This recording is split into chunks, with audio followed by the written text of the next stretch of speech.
오징어 게임 시즌3를 프레스 대상 공식 스크리닝으로 미리 볼 수 있었습니다. 보는 동안 제가 느꼈던 감상을 간단히 요약하자면 시즌2와 시즌3는 당연히 이어지는 이야기이지만 분위기는 확연히 다르다는 거였습니다. 시즌2의 마지막 부분에서 반란에 실패한 이후 성기훈은 아예 다른 사람이 되어버렸고 그에 따라 작품의 정서도 달라졌다고 봐야겠죠. 그렇다 보니 6개월 전에 시즌2를 보고 나서 찾아보았던 시즌3에 대한 온갖 수많은 예상들, 그리고 저도 제 친구들과 나누었던 아무 말에 가까웠던 상상들이 다 소용이 없었구나 이렇게 생각했습니다. 어쩌면 이런 온도의 차이 때문에 호불호가 갈릴 수도 있을 것 같네요. 저의 입장에서도 인상적인 부분과 다소 이상한 부분들이 있었습니다. 오늘은 그에 대한 이야기를 정리해 보려고 합니다. 당연히 오늘의 영상에는 스포일러가 많습니다. 아직 오징어 게임 3를 보지 않으신 분들은 시청에 주의하시기 바랍니다. 시즌3의 1화는 시즌2의 마지막 에피소드 이후에 필요한 이야기를 정리하고 있습니다. 강노을은 박경석을 어떻게 살렸는가? 아직 박 선장의 정체를 모르는 황준호는 어떤 상황에 놓일 것인가? 그 외에 민수가 처한 어떤 내면의 고통도 보여주고, 그리고 무엇보다 성기훈이 어떤 상태가 되었는지 보여주고 있죠. 지금 1화를 보면 그는 자신 때문에 함께 반란에 참여했던 많은 사람들이 죽었다는 죄책감에 아주 크게 빠져 있습니다. 일부러 참가자들을 한 번에 죽이려고 저렇게 반란을 일으킨 게 아니냐, 이런 식의 조롱도 당하고 있죠. 이때 성기훈의 첫 번째 선택은 반란의 실패 이유를 짚어내는 겁니다. 그리고 그 이후로 강대호를 지목하죠. 개인적으로는 성기훈의 이런 선택이 크게 와닿지는 않았습니다. 이전에 성기훈이라면 그런 강대호마저 끌어안았을 것 같잖아요. 그런데 오히려 자신의 죄책감을 덜고자 저렇게 다른 사람 탓을 하고 있는 거죠. 굳이 왜 이렇게 설정했을까 생각해보게 될 수밖에 없었습니다. 단순하게 말하자면 시청자들이 지금까지 응원하고 지지하던 성기훈이라는 영웅이 밑바닥에 떨어졌다는 걸 보여주는 거겠죠. 지금까지 최대한 많은 사람을 살리기 위해 달려오던 이 영웅도 어쩔 수 없는 인간이다, 뭐 이런 내용인데, 그렇게 생각한다고 해도 시즌3에 나오는 수많은 선택들 가운데 가장 낯설어 보였습니다. 이런 상황에서 네 번째 게임이 이어집니다. 숨바꼭질 게임입니다. 이때부터 시즌2에 보았던 게임과는 성격이 달라집니다. 이전의 게임에서는 주요 참가자들이 어떻게 하면 다 같이 살아남을 수 있을까를 놓고 계획을 세운 후 그에 따라 게임에 참여하는 형식이었지만, 이 게임에서는 계획이 아니라 개개인의 심리를 따라가고 있습니다. 사실 그 이후에 벌어지는 다른 게임에서도 마찬가지죠. 일단 숨바꼭질 게임만 놓고 보면 성기훈은 강대호를 죽이려고 하고,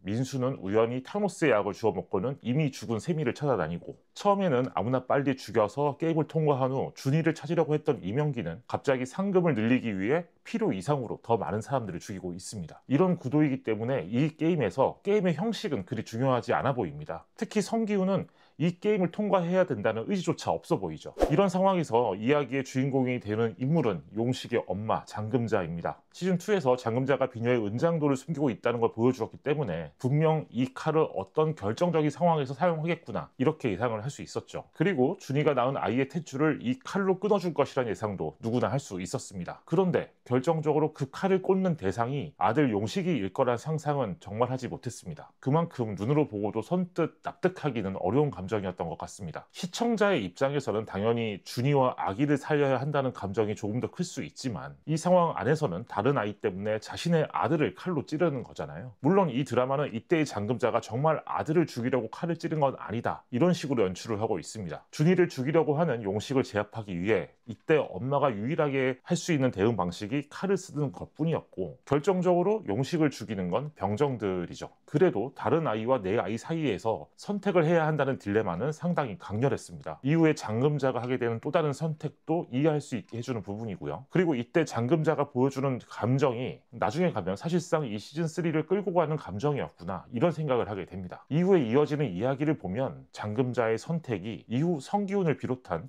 주요 참가자들이 마주하는 상황과 거의 닮아 있었기 때문이죠. 준이가 낳은 아기가 이 게임에 참여하면서 이후에는 아기를 살릴 것인가 내가 죽을 것인가, 이런 딜레마가 계속됩니다. 줄넘기 게임에서 준이가 하는 선택도 바로 이런 딜레마에서 비롯된 것이죠. 성기훈이 자신을 구하려고 하다가 죽게 되면 아기가 살아남지 못하게 될 것이다, 이런 판단에서 하는 선택이니까요. 마지막 오징어 게임에서 성기훈의 마지막 선택도 마찬가지입니다. 그러니까 장금자, 김준이, 성기훈이 모두 같은 딜레마에서 같은 선택을 했다고 볼 수 있죠. 이런 부분이 감정적으로는 굉장히 강렬하기는 했습니다. 하지만 시즌2와 연결해서 보는 입장에서는 어느 정도 당황스럽기도 했죠. 시즌2에서 경험했던 이야기의 에너지, 이런 색깔과는 전혀 다른 분위기였기 때문입니다.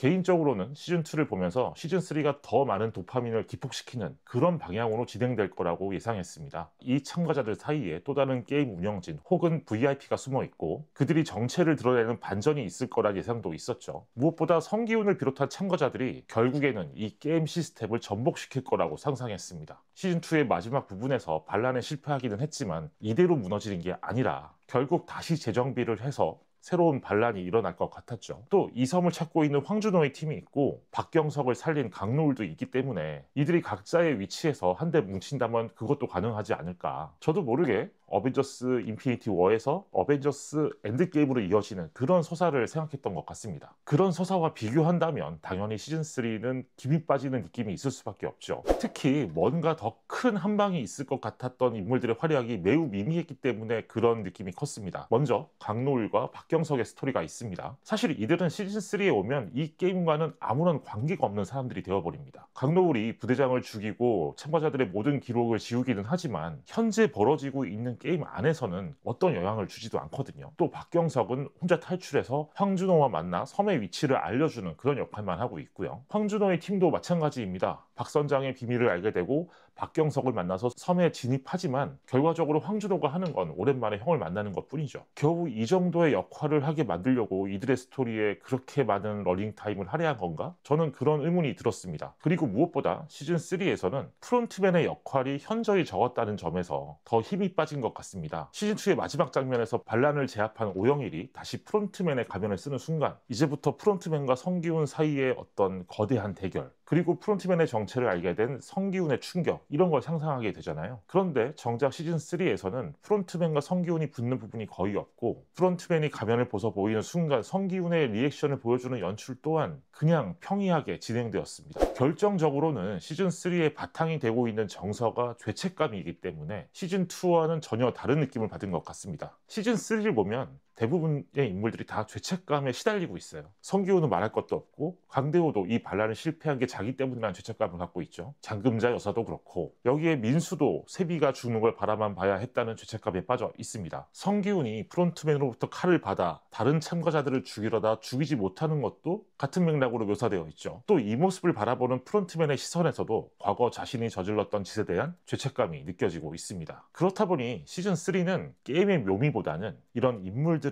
내면 세계에 대한 연출에 더 초점을 맞추고 있습니다. 이렇게 종합을 해보면 황동혁 감독은 이 게임의 시스템을 접목시키는 건 처음부터 생각하지 않았을 것 같습니다. 그래서 성기훈이 이 게임에 대항할 수 있는 유일한 방식은 게임 주최 측과 VIP들의 세계관을 깨버리는 선택을 하는 것 뿐이라고 설정을 했을 것 같습니다. 시즌3의 사막부터는 VIP들의 모습이 직접적으로 등장합니다. 이후에 나오는 장면을 보면 이들은 게임을 보는 동안 자기들의 세계관 안에서 참가자들의 선택을 예상하고 있습니다. 그 예상이 거의 들어맞기도 하지만 성기훈의 마지막 선택에 와서는 무참히 깨져버리죠. 여기서 이제 이 VIP들의 어떤 충격이 크게 묘사되진 않지만 작품 속에서는 이때 성기훈의 선택이 인간이라면 마땅히 해야 할 선택처럼 묘사되고 있고요. 아마도 황동혁 감독은 이런 선택이 더 설득력을 갖게 만들기 위해서 앞서 이야기한 것처럼 이런 죄책감의 정서를 아주 짙게 연출했을 것 같습니다.